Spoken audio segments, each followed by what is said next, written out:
Bonsoir à tous, je suis Paul Dianista, la présidente du CGA Bretagne Consulting.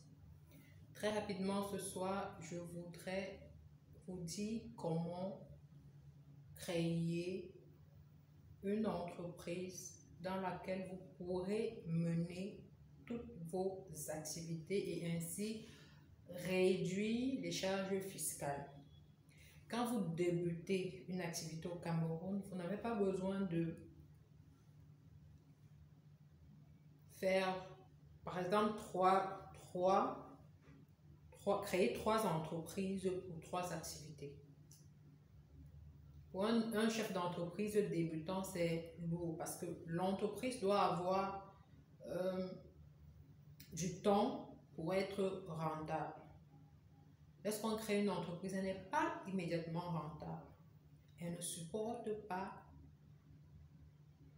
elle ne commence pas à supporter directement 100% de ses charges, que ce soit des charges sociales, que ce soit des charges de fonctionnement, que ce soit des charges fiscales. Donc, en général, évitez de créer dès le départ trois entreprises, trois sociétés parce que vous vous dites que ce sont des activités différentes. Non. Avec, par exemple, une SARL, vous pouvez, dans l'objet social de votre SARL, dans les statuts, mettre autant d'activités que possible. Vous devez savoir qu'une SARL a une durée de vie de 99 ans. Ce qui revient à dire que vous devez vous projeter vers l'avenir. Vous devez être visionnaire et voir plus loin, voir véritablement grand. Quand vous créez une société, ce n'est pas juste pour des activités où la compétence est immédiate. Plus tard, vous pouvez développer d'autres compétences.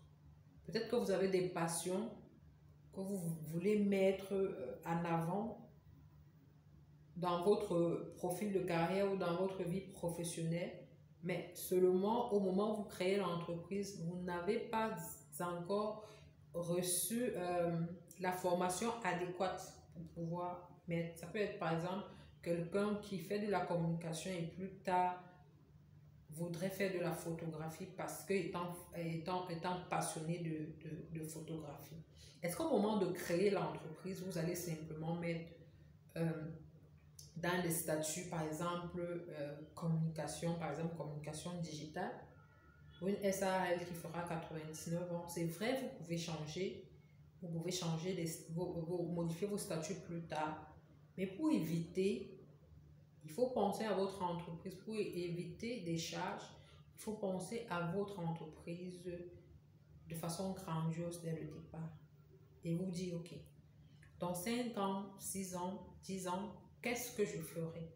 Et commencer à lister toutes ces activités qui vous viennent en tête dans ce qu'on appelle l'objet social dans vos statuts d'entreprise.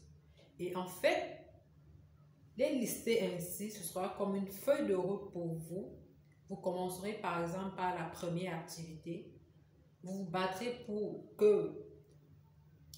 vraiment rendre possible ce premier service ou bien pouvoir vendre ce premier produit-là.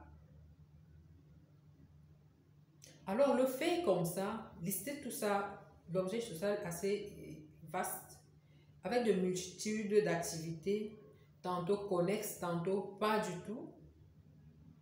Et gérer tout cela sous une entreprise vous permettrait de faire une optimisation fiscale de vos activités, de votre entreprise. Avoir trois entreprises au Cameroun, ça voudrait absolument dire que vous allez payer des impôts, le même impôt pour ces trois entreprises. Et si vous êtes débutant, ça ne sera pas du tout facile parce que déjà avec une entreprise, ce n'est pas facile. Avec deux, avec trois, ça devient véritablement compliqué.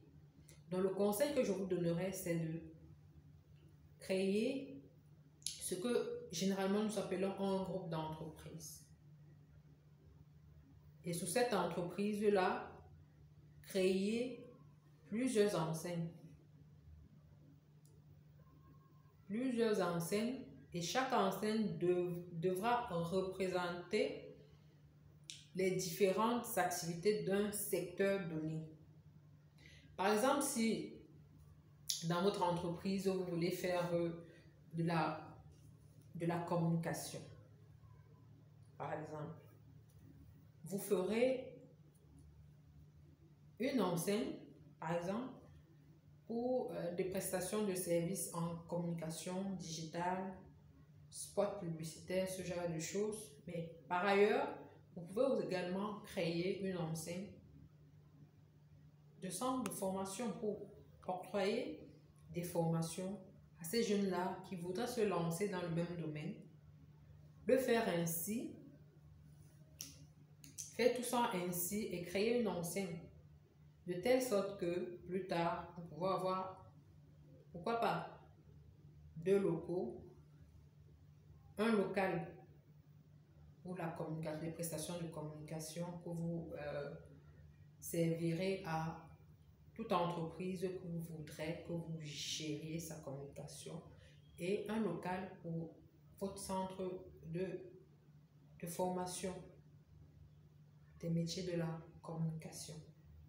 Ça ne servira à rien de se dire, ok, je crée une entreprise tout d'abord pour la communication digitale, pour vendre des prestations de communication digitale, pour faire des spots publicitaires et ce genre de choses. Et plus tard, vous dites, ok, je crée une deuxième entreprise parce que je veux créer une entreprise uniquement du secteur de la formation dans ce domaine d'activité-là.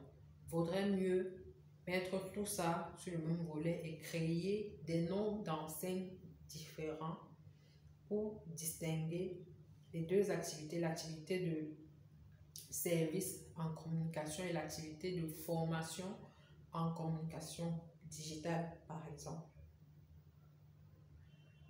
Créer vos activités sous ce volet-là ainsi vous permettrait de faire quoi? De réduire relativement vos coûts.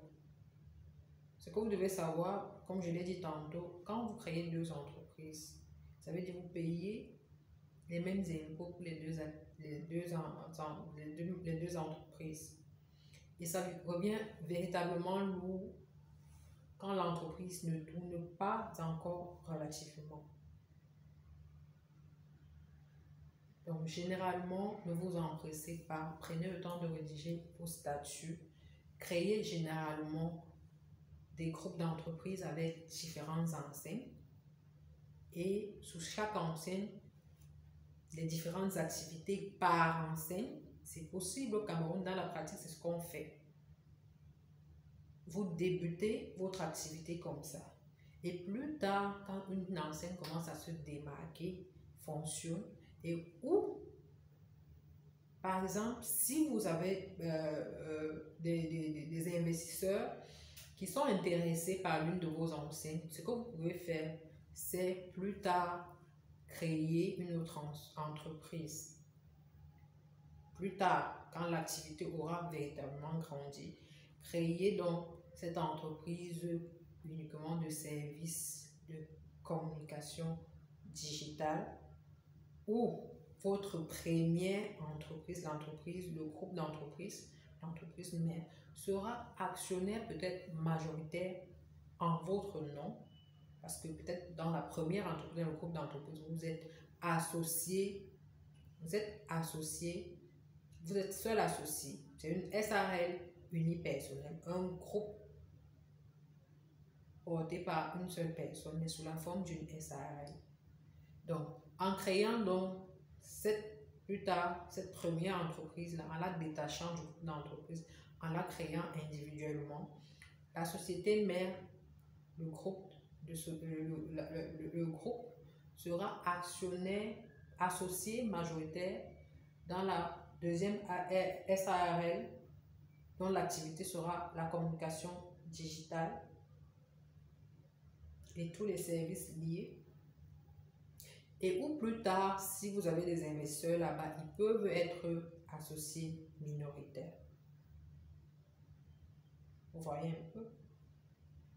C'est en fait comme cela que ça se passe.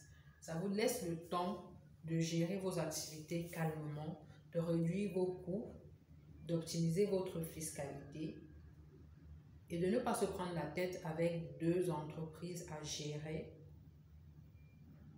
de travailler suffisamment vos services, de travailler suffisamment sur vos produits, les rendre impeccables et avoir le temps de les vendre, de développer réellement petit à petit chaque enseigne et de décider plus tard si vous devez les créer individuellement. Je vous remercie pour l'écoute. J'espère que cette vidéo vous sera très instructive. À la prochaine vidéo. Bonne soirée.